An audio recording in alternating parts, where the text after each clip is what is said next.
Well, good morning, everybody. I think we're in the right place. It's a couple of minutes until 10 o'clock. Is there anybody out there in the Facebook world? I don't think I'll give it a few minutes before we get started. So give people a time to join. I think we've got one person joining. Can you give me, anyone who's out there, can you give me a thumbs up if you can hear me?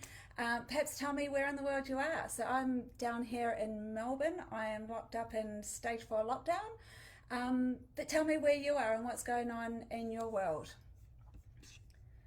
What do we got?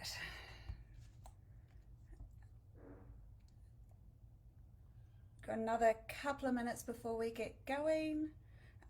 I'm just going to have a look because I just realized I can't see the comments, so I'm going to pull up the comments on my phone here, and then I'll be able to see what people comment. I see we've got a few people there. Oh, Hallie, hey Hallie. Oh, New York. What's the time? I hear New York is opening up.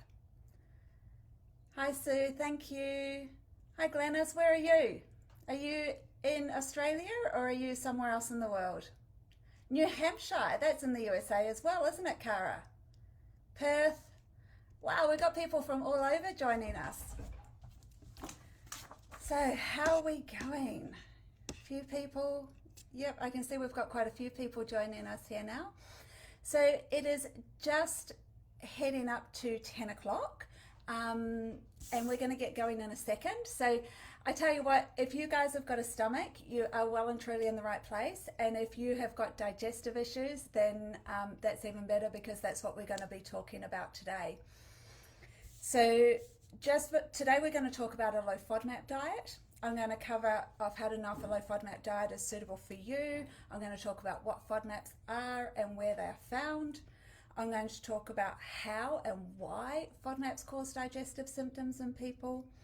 I'm going to talk about the 3 phases of the low FODMAP diet, and I'm also going to talk about what you can eat if you're following a low FODMAP diet. So we've got a lot to cover off. I want to be super respectful of your time. I'm aiming for about 20 minutes, but I know I can tend to waffle a little bit. So hopefully I'll be able to keep us to 20 minutes. If you've got questions, please just pop them in the chat box below. I will attempt to go through and answer any questions at the end. And anything that I don't get to, I will come back and I will reply in the comments to answer those questions as well. So, yeah, just before we get going, a little bit about myself. So for those of you who don't know me, my name's Joanna Baker. I'm an IBS specialist dietitian. I'm also a registered nurse and I work at Everyday Nutrition. So Everyday Nutrition is a team of amazing IBS specialist dietitians. We work with people here in Melbourne and via Zoom to help them really calm their gut, pinpoint their triggers for their digestive symptoms so that they can actually use that information to get back to enjoying life and enjoying food again, because one thing about us is that we all really love food and we believe that food should be enjoyable and pleasurable. Also, quick shout out to our sponsor. Thank you, K-Fiber, for having me today. K-Fiber is amazing. I use it in my practice all the time and get really amazing results with it. It works, it's brilliant. What it is, K-Fiber is a complex prebiotic. It nourishes your gut in the same way that fertilizer nourishes your garden. So the other thing about this live today is that K-Fiber have got a little recipe book, and everybody who comes today is going to get access to that recipe book. So at the end of the session, I will be popping the link in the comments below, so make sure to come back and scroll through the comments, click the link, and then you can go and download your free recipe book. This is it. I just feel better. K-Fiber, avocado toast. You can't go wrong with avocado toast on the front cover. So, where are we? At the beginning, how to know if a low FODMAP diet is for you. So, the thing about FODMAPs is that we know through research that around 75% of people who have got digestive symptoms will get a significant and a consistent improvement in their digestive symptoms. I'm talking about things like bloating, gas, distension, pain, and altered bowel movements. So some people we're going to talk about poo today, so right up front, here we go. Constipation or diarrhea or alternating between the two. The low FODMAP diet is shown to help 3 out of 4 people with that significantly.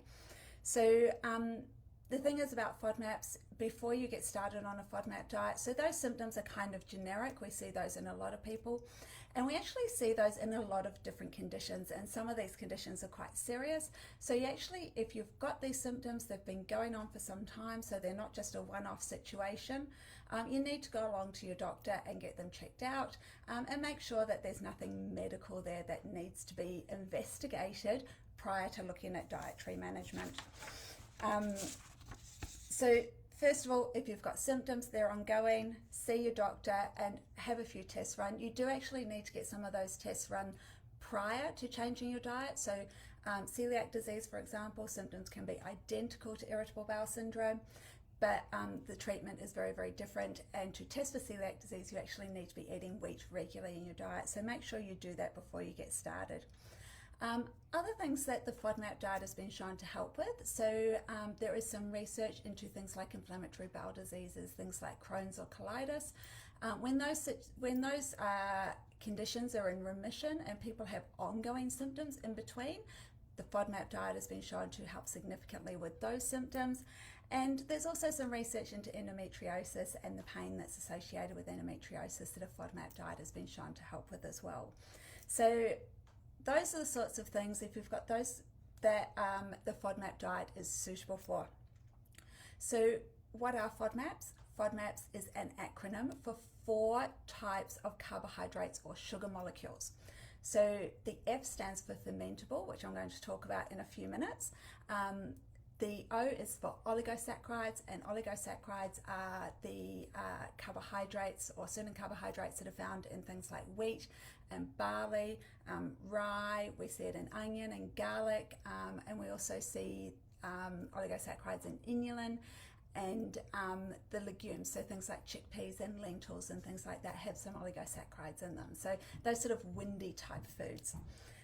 The D of the FODMAP acronym stands for disaccharide, and the disaccharide, there's a few different disaccharides around, but the one that we're interested in terms of FODMAPs is lactose, and lactose intolerance we've known about for a very long time.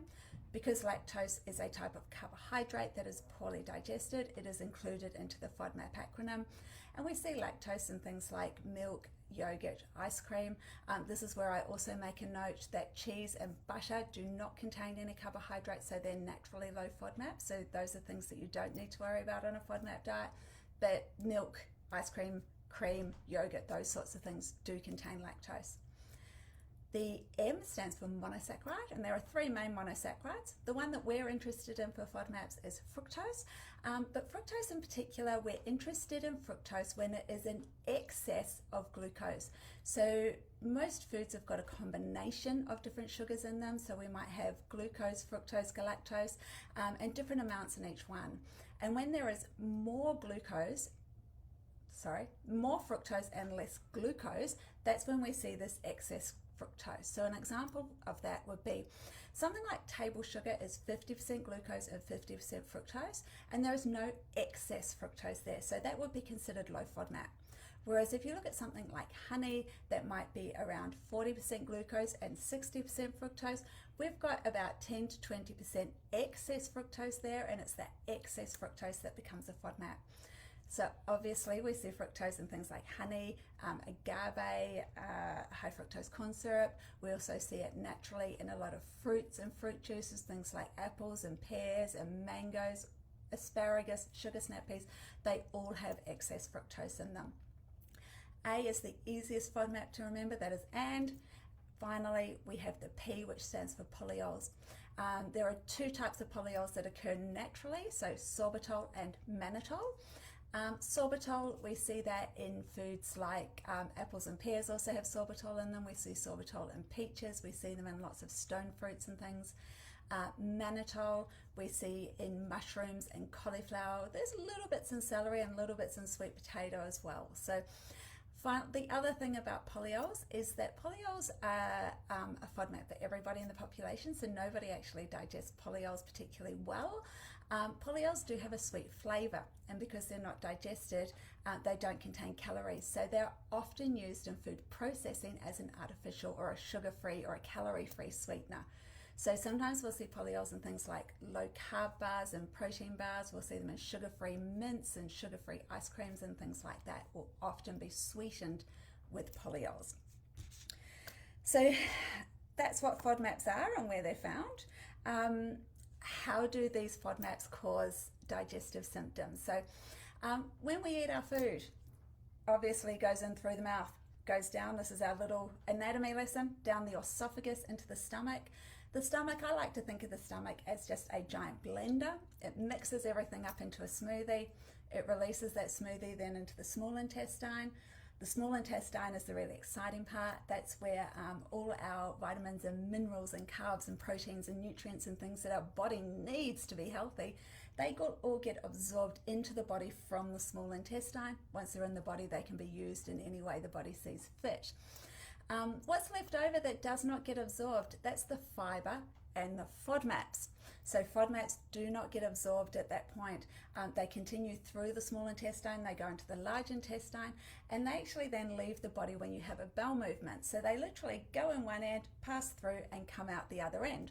Now that all sounds good, but the thing with FODMAPs, when they're in the large intestine, which is that very last part of the digestive tract, that's where they get fermented, and that's what the F stands for in FODMAP. So these are sugar molecules that are poorly digested. They travel to the large intestine and there they get fermented. Now the thing when they get fermented by this healthy gut bacteria, this is actually a good thing. But when there's a lot of this fermentation going on, that fermentation creates gas as a side effect. And if you've got a lot of fermentation, you're going to create a lot of gas, and that gas is going to swell in the colon. It's going to stretch the walls in the colon. It's going to make you feel bloated. It's going to make you gassy because gas has got to come out some way. And it's also going to push on those nerve endings that are around the intestines. And it's those nerve endings that are controlling how fast and how slow the bowel moves. So when they get irritated, we can see changes in bowel movement. So it might speed things up or slow things down. The other thing that FODMAPs do in that large intestine is that they're super osmotic, and what that means is that they attract water. So they pull a whole lot of water into the large intestine. All that water's got to go somewhere. It's going to make you feel full and bloated, and when it comes out, you're going to see loose, watery bowel movements. So the thing with FODMAPs is that they don't cause damage to the body, so the bowel isn't damaged in any way, but they do cause symptoms, and these symptoms can be really, really debilitating. They can be really uncomfortable, and they can have a big impact on your quality of life. So we know by lowering the amount of FODMAPs, now it's a low FODMAP diet, it's not a no FODMAP diet. So by lowering those FODMAPs in your diet, we see less water drawn into the digestive tract, we see less gas produced in the digestive tract, and we see much fewer symptoms in these people with what we call functional gastrointestinal disorders. So they're functional because there's nothing wrong with the bowel, it's to do with the way the bowel is functioning that we see these symptoms occurring. A low FODMAP diet is not for life. So like I said, there are 4 different types of FODMAPs. And we find that some people are sensitive to some FODMAPs and some people are sensitive to other FODMAPs. So what we do with these FODMAPs is we do this process in 3 stages. We start off in the first stage of a low FODMAP diet where we remove all 4 FODMAPs for a period of 2 to 6 weeks. And the information we really want to garner from that 2 to 6 weeks is we want to know, does removing the FODMAPs from your diet work for you? So do you get a significant and a consistent improvement in your gastrointestinal symptoms by lowering the amount of FODMAPs in your diet? That's the only thing that we need to get from this phase. If you do get a result there, then brilliant, you're one of the 3 out of 4 people who respond to a FODMAP diet. There is 1 out of 4 people that don't respond to a FODMAP diet, and if you go through this phase and it's not consistent or you don't get any improvement in symptoms at all, that's when you want to go and check in with a dietitian. You want to get your diet checked, make sure that there's no sneaky FODMAPs like inulin or something getting in somewhere. But at that stage, you might also be screened for other things that may be interfering with the results of the FODMAP diet. So we do know that FODMAP works really, really well for things like diarrhea dominant IBS. We know with constipation dominant IBS, people tend to get an improvement in things like bloating and gas, but the constipation doesn't always improve. And when you think about it, that actually makes sense. So remember, FODMAPs draw water into the digestive tract. That water is going to keep things lubricated. When you stop eating FODMAPs, you draw less water into the digestive tract, and it is less lubricated. It can get a little bit dried out and slow things down. So it's not unusual for somebody who's had diarrhea dominant IBS to suddenly swing the other way and become a little bit constipated. And it's not unusual for somebody who's got constipation dominant IBS to get an improvement in things like the gas and the bloating, but not get an improvement in the constipation. As a dietitian, what I would normally do in that stage is bring in some additional strategies. So something like K-fiber, which is shown to improve laxation in the digestive tract. It improves the speed that things move through to keep things moving through and prevent that constipation or manage that constipation alongside a low FODMAP diet, which tends to be really, really effective. So once you know that a FODMAP diet works for you, the next stage is that we want to reintroduce each of the FODMAPs individually, so one by one.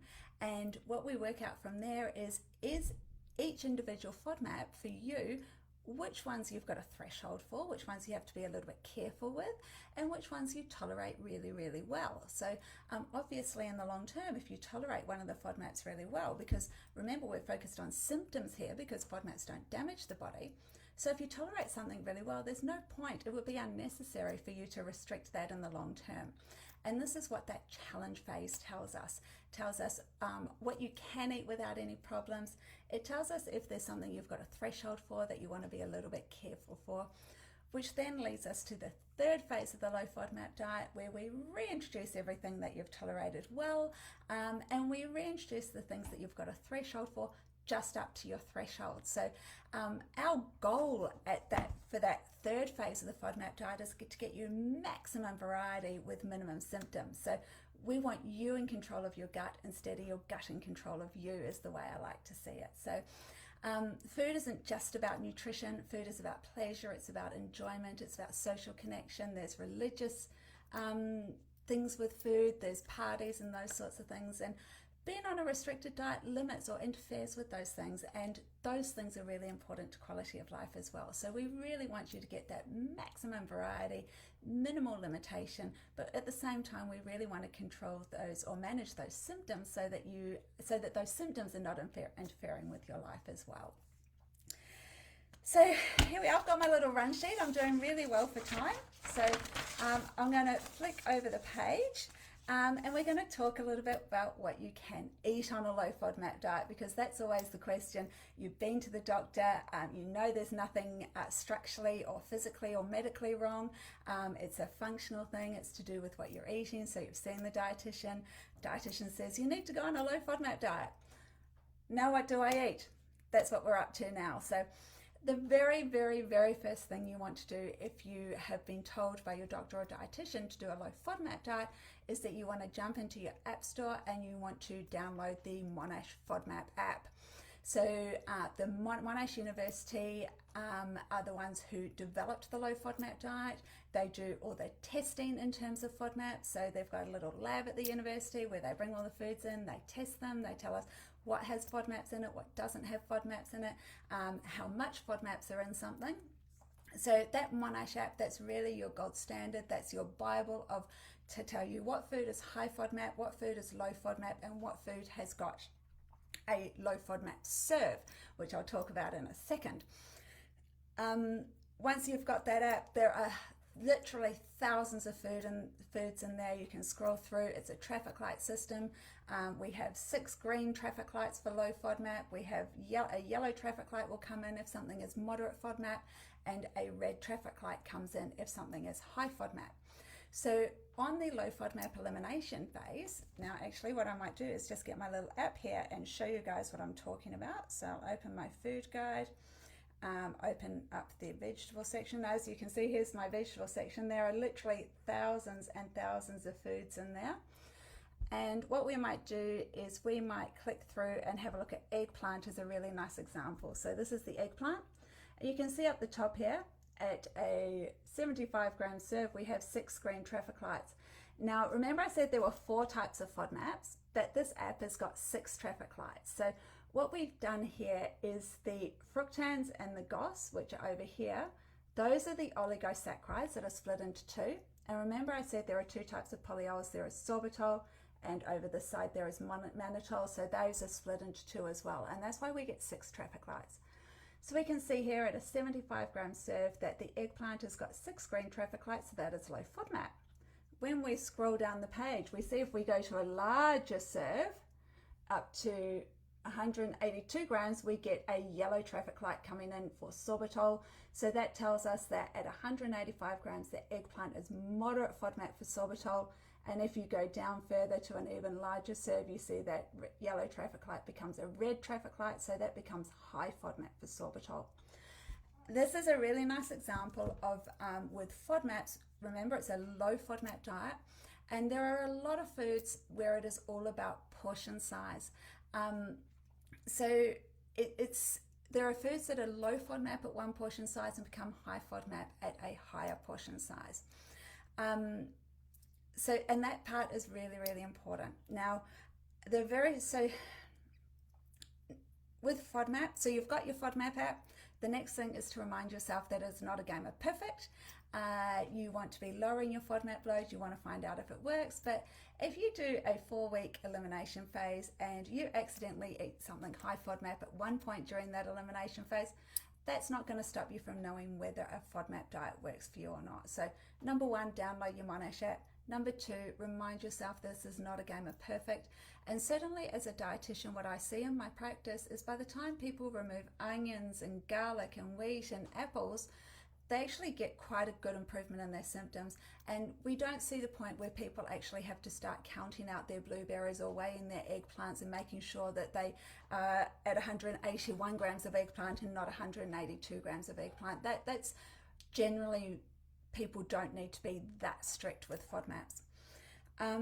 If you do make a mistake, if you're feeling great, you go out to dinner, you accidentally make a mistake and you get a flare of symptoms the next day, if anything, that even reinforces that when you're on a low FODMAP diet it works, and when you eat something high FODMAP your symptoms come back. So that's another sign you're actually on the right path. So what you'd do then is you would just go back to your low FODMAP diet. You would manage any of those symptoms. Things like hot water bottles are brilliant for bloating. If you're constipated, a little bit of K-fiber to get things moving, and then just let things settle and just carry on the way you were, pick up where you left off. There's no need to restart that elimination phase at that point. So what are you going to eat? First thing we're going to do is we're going to change your bread. So wheat is a FODMAP. Now, 1 slice of wheat bread is low FODMAP, 2 slices of wheat bread become high FODMAP. So if you're only eating 1 slice of wheat bread, eat your regular wheat bread. If you're eating 2 slices per serve, now FODMAP serves are per meal, so you can eat multiple low FODMAP serves in a day, but you need to have around about a 4-ish hour break in between serves. So if you have 1 slice of wheat bread at breakfast, 1 slice of wheat bread at lunch, and 1 slice of wheat bread at dinner, that's still going to be low FODMAP. If you have 2 slices of wheat bread at breakfast, that's going to be high FODMAP. So that would be something that we would need to change when you are starting on a low FODMAP diet. So we would change your bread, and we would either pop you onto, one option would be a gluten-free bread. Now this is where I say that gluten itself is not a FODMAP, so gluten is a protein, FODMAPs are carbohydrates, but FODMAPs, wheat has a carbohydrate portion and it also has a protein portion.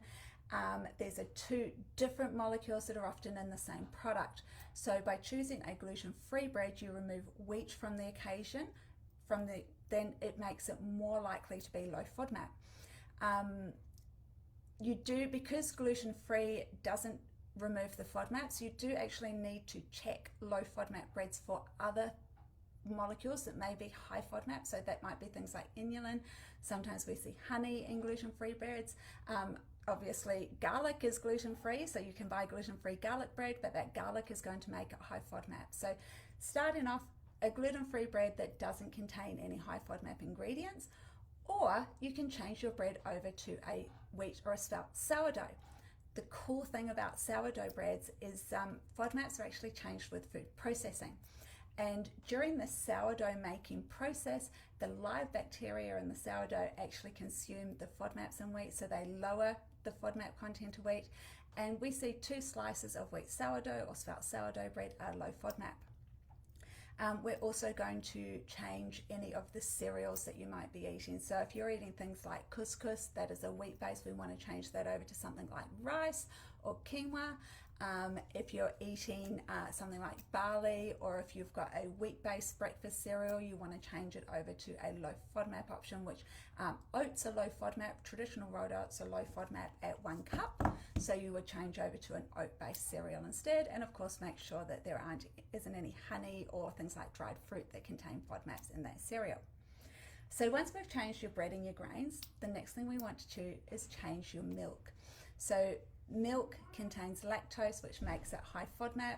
Yogurt and ice cream as well contain lactose, like I said. So we want to change those over just to lactose-free milk. So lactose is a double sugar molecule. It's a glucose and galactose tied very tightly together. And when they're tied very tightly together, they don't get digested really well.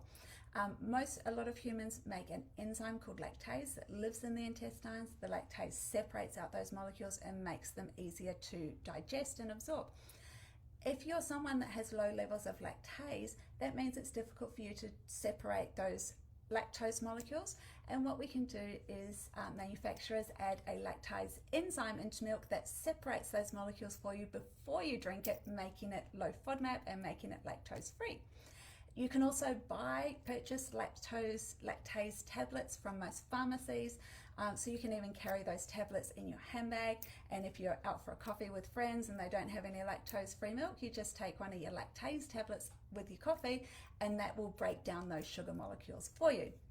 I'm going to reiterate here because this is something that is often misconstrued on a FODMAP diet. So FODMAPs are carbohydrates.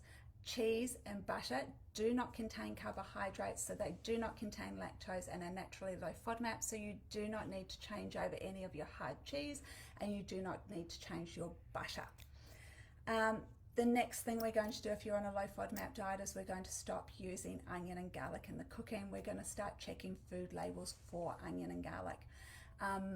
Onion and garlic are super high FODMAP. These are 2 foods that we actually don't have a low FODMAP serve of, so any onion or garlic is considered high FODMAP. What you can do is you can replace that onion and garlic in your cooking. So this is where you're going to start to learn to modify recipes a little bit.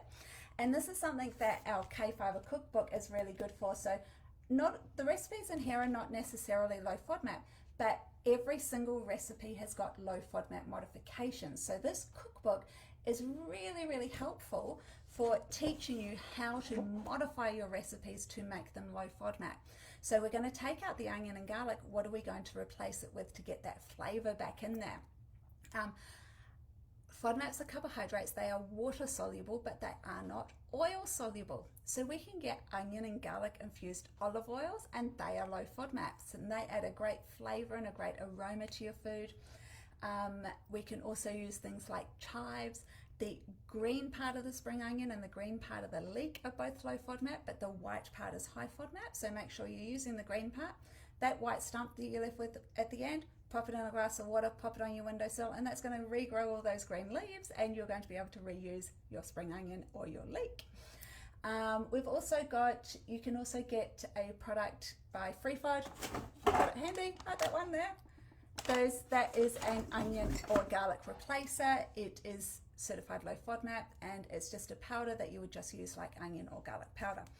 So stop using onion and garlic, replace it with things like green part of the leek, green part of the spring onion, infused oils, your onion and garlic replacers.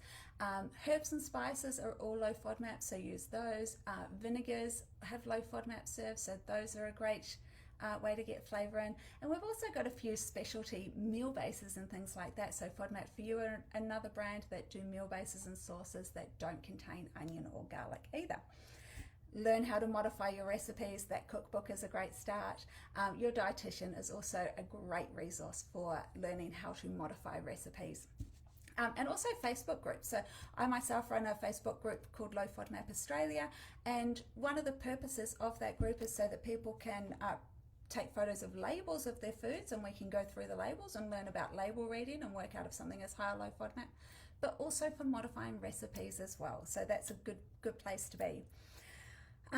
The next thing to know is that FODMAPs are carbohydrates, so things like fats, oils, butter, cheese, meat, eggs, chicken, fish that do not naturally contain carbohydrates. They are naturally low FODMAP. You do not have to change those. With your meats, you do want to check any marinades or any seasonings, like sausages have seasonings in them, or a marinade might have onion or garlic in it. So you want to check those sorts of things. But your fresh cuts are all going to be low FODMAP. Finally, your dietitian, again, is a really great resource for what you can and can't eat on a low FODMAP diet. So that brings me to the end of what I wanted to talk about today. So I also want to mention to thank K-Fiber again for sponsoring us. You can find more out about K-Fiber here on the K-Fiber Facebook page. You can find K-Fiber on Instagram, or you can find K-Fiber on the website www.kfiber.com. And you can also order your K-Fiber online as well. So what I'm going to do now is I'm going to just flick down and see if there's any questions to be answered. So where we are. So Fiona asks, I eliminated things like onion, garlic, etc. that weren't an issue for me, and I could never reintroduce them. I wish I had guidance. He said to try, so the naturopath said to try low FODMAP, all the best, see you later. Yeah, and if you're low FODMAP for it, so you think it's a change in your gut microflora in a negative way. And that's actually a really interesting point. So the thing about FODMAPs is we know that FODMAPs actually provide fuel for your gut microbiota, and being on a low FODMAP diet for as little as 2 to 3 weeks, we do see changes in your gut microbiota. What I would suggest then is seeing an accredited or registered or accredited practicing dietitian who is FODMAP trained. They can certainly help you with supporting that gut microbiome and help you with that reintroduction phase. The other thing that that I would be looking at doing then is perhaps considering something like K-Fiber. So K-Fiber is a prebiotic as well. It's low FODMAP certified, and K-Fiber actually does nourish that gut microflora and does look after it and help it stay healthy and help it grow back. So I always come from this point of view that we want to nourish and look after the microbiome that you've got first before we start adding new things in. So a prebiotic like K-Fiber would really help there to help nourish the microflora and help keep it healthy. Sue says, if FODMAPs draw water into the colon and you have watery stools, how about constipation? Yep, great question. So constipation is something that doesn't always improve on a low FODMAP diet, but one of the reasons that we think it occurs is because that gas produced in the colon from the fermentation of FODMAPs, that presses on the walls of the colon, and there are nerve endings all around the colon, and it's those nerve endings that actually control how fast and how slow the bowel moves. So if you're creating gas and it's pushing on those nerve endings, those nerve endings might pack up shop and say, yeah, no, we're not doing anything today, we're done, we're not moving, and we will see constipation as a result of that. So I hope that answers your questions.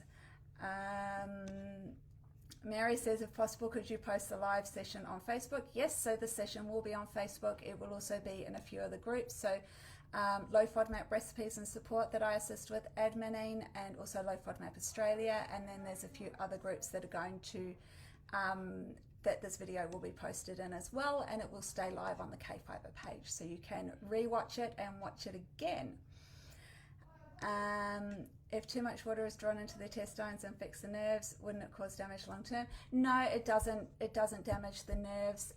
The nerve endings, the really cool thing about our nervous system is that it's not hardwired like the electrics in a house. Our nervous system, it grows, it learns, and it evolves. And that's another topic altogether. I might come back and talk about this at another stage. So that's where we start talking about things like gut-directed hypnotherapy that can have an impact on IBS as well. But no, FODMAPs do not cause nerve damage, and a low FODMAP diet also does not cause nerve damage. How are we going? What do we got here? Can you please address which FODMAPs relate to IBS or diverticulitis? So the low FODMAP diet, all 4 FODMAPs are potentially involved in IBS. So the low FODMAP diet was first researched as a treatment for IBS. Diverticulitis is a little bit different, so I'm actually not aware of any research that shows that a low FODMAP diet assists with diverticulitis. With diverticulitis, we really want to be keeping the bowel moving. We don't want to be slowing things down, and we want to be because constipation tends to make diverticulitis worse. So I wouldn't be using a low FODMAP diet. Personally, I wouldn't be using a low FODMAP diet as first-line treatment for something like diverticulitis. If somebody had symptoms, if the diverticula were not inflamed but somebody had symptoms, then I would be potentially looking at a low FODMAP diet to manage those symptoms. But again, I would be absolutely making sure that we don't have constipation. So again, that's where I'd be using something like K-fiber to keep things moving and stop things slowing down. And also making sure you're getting plenty of natural low FODMAP fiber in your diet as well. How to purchase the cookbook. Amy, the cookbook is free. I'm going to be popping a link for the cookbook in the comments section here as soon as I'm finished, so you'll be able to click the link and go through to the K-fiber website and download it for free. So this one, cookbook. The difference between fresh, frozen or canned vegetables. Great question, Holly. So the Monash app would be a rating for fresh and frozen vegetables. You'll also see that there are separate entries for some of the canned vegetables. So, and particularly things like chickpeas and lentils, which are high FODMAP. Remember I said that FODMAPs are water soluble, and that's why we can use infused oils. Because FODMAPs are water soluble, when you've got something like chickpeas or lentils sitting in the liquid in the can, all those FODMAPs leach into the liquid. So if you get a can of chickpeas or lentils, you drain your chickpeas and lentils, you give them a good rinse, they actually have low FODMAP serves because of the liquid that they're sitting in. Monash do update the app fairly regularly, I think about every few months or so, and we're starting to see more ratings for canned fruits and vegetables in there. So check out the app, watch the space, because canned vegetables tend to be, in general, lower than their fresh or frozen counterpart. Is onion powder or garlic powder or onion flakes okay? No, all onion and garlic, fresh onion and garlic powders are all high FODMAP. So yes, you can use garlic chives. Garlic chives are low FODMAP. How are we going? So we're up to 40 minutes, guys. I think I'm going to call it a day here. I'm going to be really respectful of your time. I'll come back and have a look at these more questions in the comments and reply in the comments to the questions. So it's been great to chat to you all today. Remember, order your K-fiber from the K-fiber website, www.kfiber.com. Grab the link to the cookbook in the comments, which I'll pop up in a second. If you want to find out more about me, I am on Facebook under Everyday Nutrition, the Gut Health Dietitians. I'm on Instagram under the Gut Health Dietitian, and my website is www.everydaynutrition.com. So thanks again to K-fiber for sponsoring us. Order your K-fiber online and take care. I'll see you all again. Bye.